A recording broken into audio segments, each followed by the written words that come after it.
Ադրբեջանցին չի կարա բարի կամք ունենա, ինքը ոչ մեկը։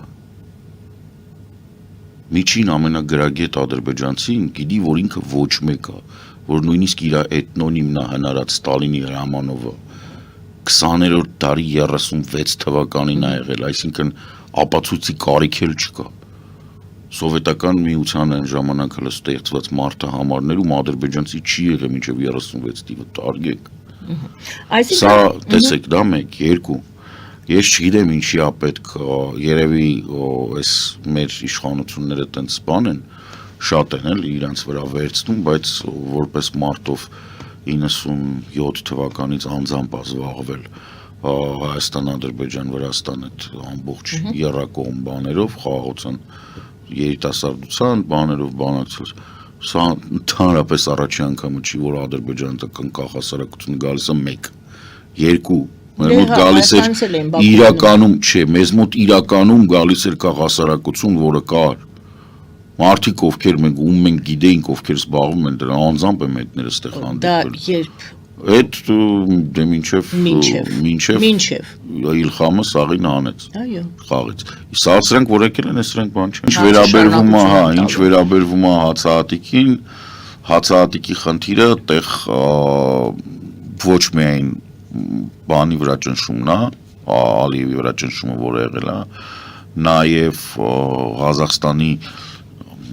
իմիջային ինքնամաքրման գործընթացի մեկն է, մեջ է անցնում, ես տեղեկություններ ունեմ, որ Ղազախստանում, Qırğızstանում, Ուզբեկստանում և Տաջիկստանում բենզինը գրեթե վերջացել է։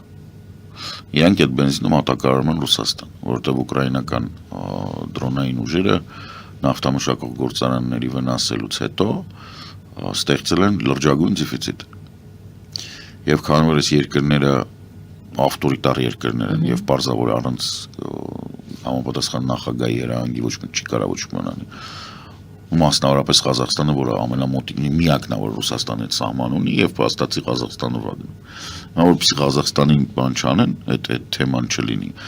Նույն մոդելը իդեպ բանն էր, Ալիևն էր, որ Ռուսաստանի հետ ոնց որ պաճ-պրոշտի ապրում էին, բայց Ուկրաինային, ասենք, կարող է մի 100 հատ գեներատոր տային կամ ասենք մի 10 միլիոնի, նրան մի 10 միլիարդի նավթ էին ծախում լվամ տալիս, էս մի 100 միլիոն տալիս էին Ուկրաինային, անունը դնում էին Ուկրաինային, տանում էին ուկրաինական սոկարում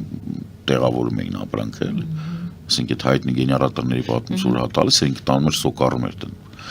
Լավ իմ մոտ վերադառնա։ Թեման որն է, որպեսզի Տակաևին բան չանեն, պրեսավատ չանեն, ինքը պետք է ցույց տա, որ ինքը տենց տեսեք ինչա, տեսեք։ Այսինքն երկուսն էլ ցուցադրական էր։ Հա, տեսեք Ռուսաստանը Հայաստանին փակել է, մենք Հայաստանին ծորենը տալիս ենք Ադրբեջանով, համե տեսեք Ադրբեջանը բանա մեր համար, որպես բան թուրանական երկիր, մեր թուրանական այդ բանն էլ կապ ունի, տեսեք ինչ լավ է, որ մենք թուրան ենք սարքում ստեղ, ու մենք այս թուրանով կարողանում ենք պայմանավորվենք, հարգելի արևմուտք, դեմ դուրս մի եկեք մեր թուրանական, մեր սելջուկ բոլշևիկյան հրեշին, այսինքն ստեղ ամեն ինչը վատ է, այս ամեն ինչը ինչ որ եղել է, սաղ վատ է,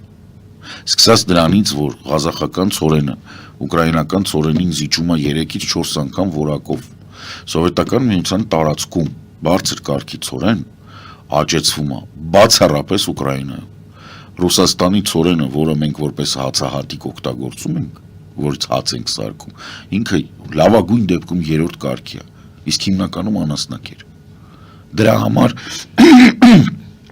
տալիս են այդ այսպես կոչված պրիսատկեք, դաբավկեք բան են անում, որ մի քիչ ավելի սպիտակ լինի, մի քիչ էս լինի, ինքն քիմիական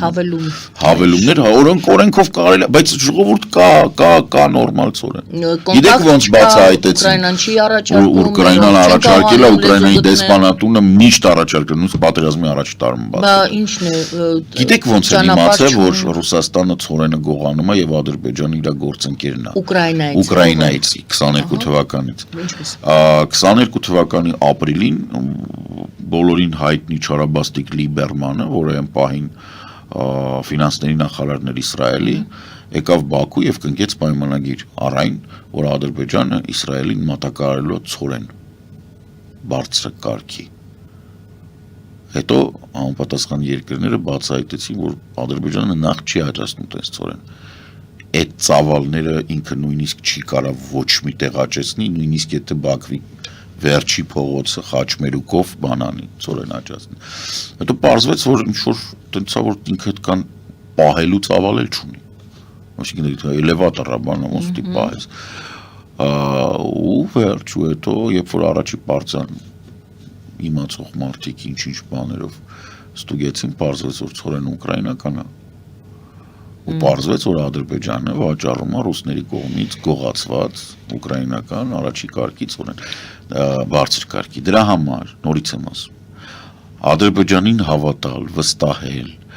ասել, որ ծորեն է տվել, ես բոլորին ուզում եմ հիշեցնեմ, ես շատ փոքր էի այդ ժամանակ, բայց ես հիշում եմ հայրս ինչքան ջղայնացած էր, որտեղ անձամբ տեսել էր այդ գնացքները 88 թվականին, որի վրա գրած էր, որոնք գալիս էին Ադրբեջանով, վագոնները ջարդած, մեջից սաղ գողացած, մեջ 1080 կեղտոտած, վրան էլ ներկով գրած «Поздравляем с землетрясением»։ Այդ նույն մարդիկ էին, կամ այդ մարդկանց հերերն են, ու այն վաղ թելա սովետ էր, այն որ բոլորը տենց, մենք բոլորս ընկերական ապրում էինք, առհատ է դուք ընկերական ապրում էիք, ոչ մեկին չի խաբում, ոչ մեկին ոչ միտեղ չի տանում, մեր գործընկերներում հետ մենք շփվում ենք, իրանք միանշանակ մի բան են ասում են, որ մեզ համար հիմա կրիտիկական է, որ Հայաստանը նոր պատերազմի ներքաշվի։ Եթե մենք դրա համար պետք է Ալիևին չասենք, որ ինքը շանտաղ է, մենք չենք ասի։ Ջարդը, որը կատարվում է այսպես կոչված ադրբեջանական ջարդը Ռուսաստանում, դա Ալիևի պատվերով է արվում։ Անգամ պատվերով։ Այդ են մարդիկ էին, ովքեր որ իրան չէին ենթարկվում ուղիղ։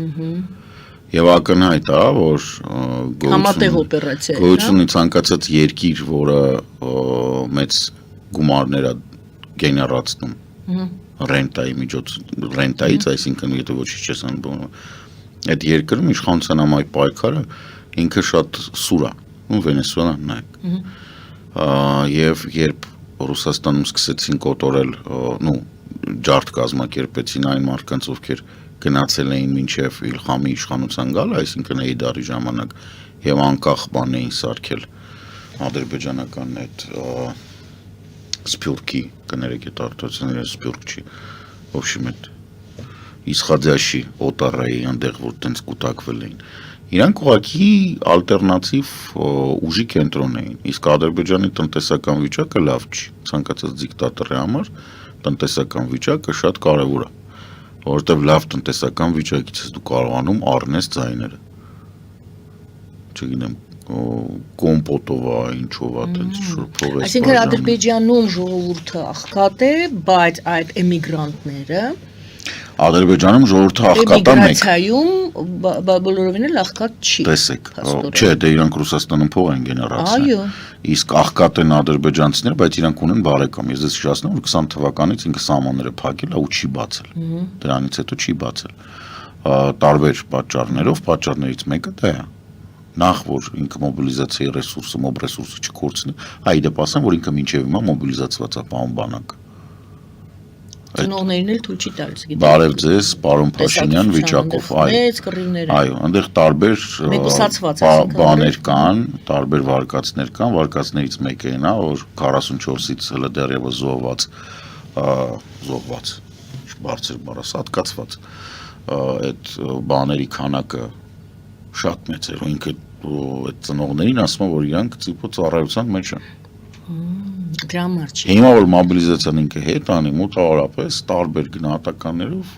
հավելյալ 10, ընդհանուր 17-18 հազարի մասին է խոսքը։